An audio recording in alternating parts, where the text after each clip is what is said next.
So, at one level, an enormous personal victory for Prince Harry over News Group newspapers. Rupert Murdoch's news organisation is paying him a hefty, perhaps ginormous chunk of money, and issued a frankly grovelling and lengthy apology for the way it obtained information about him. I'm talking about surveillance, phone hacking, and the misuse of private information.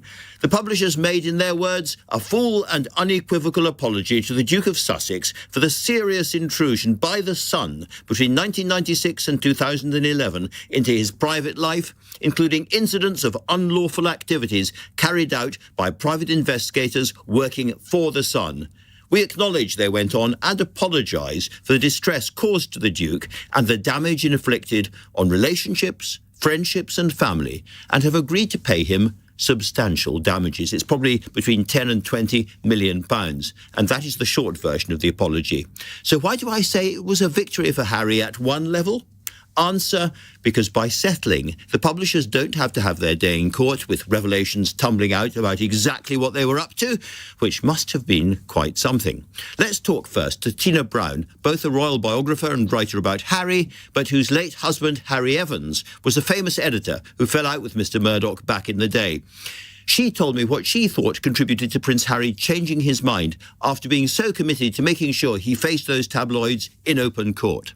Simply the British legal system, which I think is frankly pretty tonto, which is that even if you win, if the compensation offered to you is less than the original deal that was offered, then you have to pay it out. And that's why Hugh Grant in the end, he just couldn't be on the hook for that amount of money. So I think that, even Harry at some point had to settle. But look, he took them right to the courtroom door. I truly admire Harry for making this stand. I mean, he really did. I mean, he's put himself through hell. He's put everybody in the family through hell in a way. But on behalf of something righteous, frankly, which is that he was trying to sort of reclaim his childhood. He was trying to reclaim the peace of mind of his mother that was kind of, sabotaged for so long with all these intrusions. So I think we really have to admire, frankly, his cojones for going through this. Indeed, because he's spoken before about, I don't think he used the word, but the sort of almost sense of paranoia when he was growing up about who was it around him who was leaking all this stuff, who is actually a friend, who's not a friend, who's just recording, who's observing. It must have been a terrible, terrible way of becoming an adolescent. It was horrible for him, and he was hounded. All of his girlfriends were persecuted and hounded. He never knew which was his friend and which wasn't, as you say. And it was a cruel and agonizing thing he was put through. So he had a lot of anger about that. But, honestly, I think at the Buckingham Palace they should be giving him a champagne reception, because the fact is that they all hate the press and they've all been tortured, each one, really, by the tabloids. Look at how Camilla was utterly tortured, for all of those early years. So they ought to actually be sort of breaking out the champagne and saying, well, Harry, you did it for all of us, but I'm sure they won't be. I'm sure they won't be as well. Do you think actually the world has changed since these events? The news of the world went under, of course, and you and I have seen a lot of newspaper apologies over the years, but I don't remember 300 words quite as grovelling, quite as fulsome as this one. Well, I mean, they didn't have a leg to stand on, actually, in this case. I mean, they really didn't. And Murdoch has had to pay out like over £1 billion, pounds to all of these litigants over the phone hacking. I mean, it has ruined, really the economics of the British companies. So they wanted to settle this, but they also had a lot of motivation to settle this last bit, because Harry was really going for the so-called clean-up effort that was led by, Will Lewis and Rebecca Brooks, etc., after the phone hacking. And, I mean, it was supposed to be the clean-up of the sort of culture of the paper, but actually it was a clean-up on behalf of the Murdoch family to make sure that nothing, really incriminated them.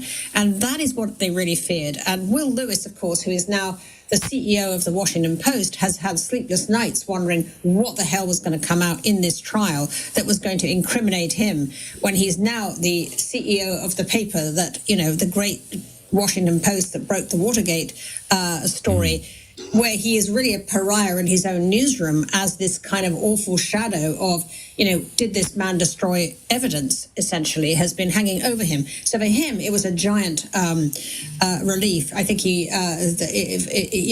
will be thrilled. And I think just Rupert, and so they couldn't have those emails come out. They saw what happened in the case of the Dominion voting machines versus Fox when they actually had to pay an unbelievable fine, in that instance. I think it was a record-breaking fine of over $700 million, which was incredible thing for having lied constantly on the air, saying that the Dominion voting machines threw the election for Biden. And of course, when all those texts started to come out, it showed that the people who worked at Fox all knew that they were actually going on the air telling a lie. So, he couldn't go through that again, in fact. So there really wasn't any alternative but to what happened, I think. Media companies survive that kind of thing. I was really interested in what you were saying just a moment ago about the other will, the heir to the throne here, because, of course, the two brothers have been semi-estranged for a while. You said you thought the royal family should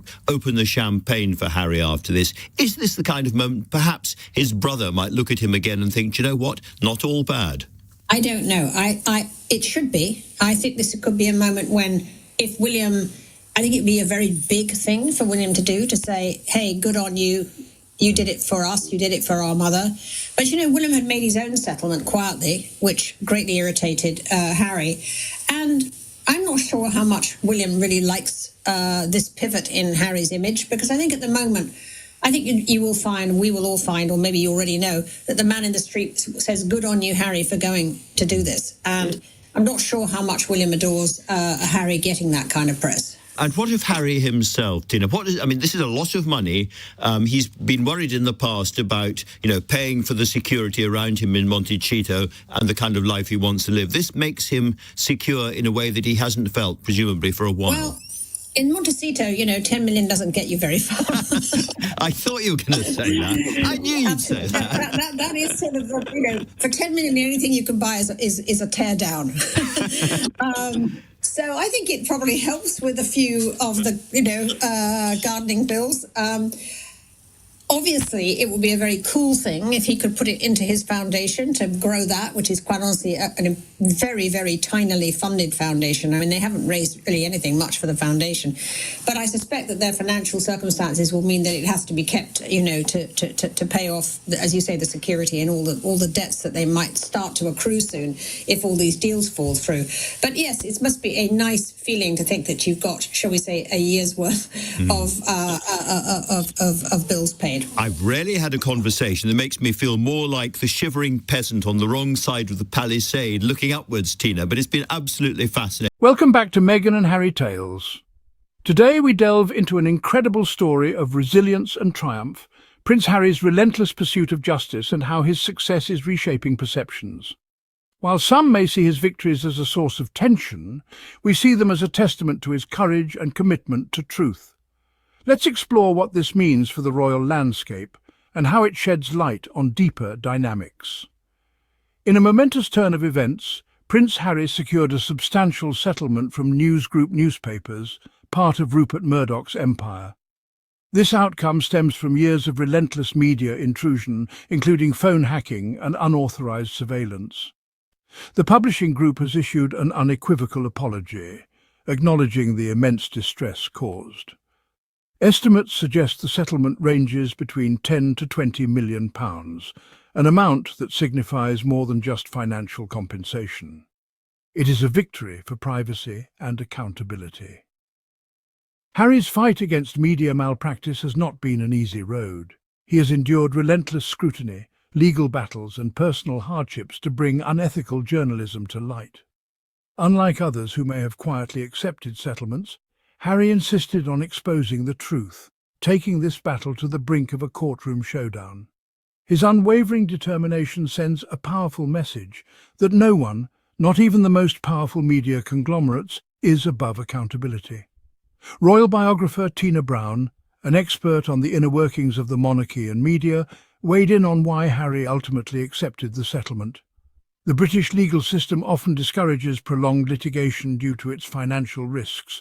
Even a victorious party can end up covering substantial legal fees. This reality influenced Harry's decision to settle, but make no mistake, his willingness to fight until the last moment speaks volumes about his character and commitment to justice. Beyond his personal battle, Harry has also been fighting for something greater, the dignity of his late mother, Princess Diana. He has spoken openly about the paranoia and distress caused by constant media intrusion, a burden he carried from childhood into adulthood. His girlfriends were harassed, friendships strained, and trust shattered. This case was about reclaiming peace of mind, not just for himself, but for those who have suffered at the hands of intrusive journalism. Interestingly, while the royal establishment has remained largely silent, one could argue that they too should be grateful for Harry's actions. After all, every member of the family has at some point been targeted by the press. Queen Camilla endured years of media vilification, and even Prince William has had his share of battles. Yet instead of rallying behind Harry, there remains a noticeable distance. One can't help but wonder, does this stem from unresolved tensions or an unwillingness to acknowledge Harry's growing influence? While Prince William once quietly settled his own claims against the media, Harry chose to fight publicly. Some speculate that this shift in public perception, Harry as the bold reformer, William as the cautious heir, may not sit well within palace walls. Could this be a factor in the continued rift between them? If so, it highlights the complexities of balancing royal duty with personal convictions. Beyond the headlines, what does this settlement mean for Harry's future? Financially, it offers a sense of security, but it is likely that much of it will be reinvested into his philanthropic efforts. His Archewell Foundation, though still in its early stages, stands to benefit immensely. This victory not only secures his present, but also enables him to expand his charitable initiatives, proving once again that his priorities extend far beyond personal gain. Prince Harry's triumph is more than a legal win. It's a defining moment in his journey of self-liberation and advocacy.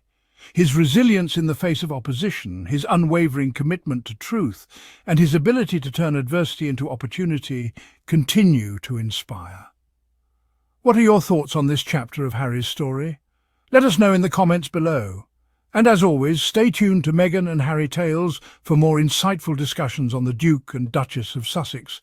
Until next time, stay inspired.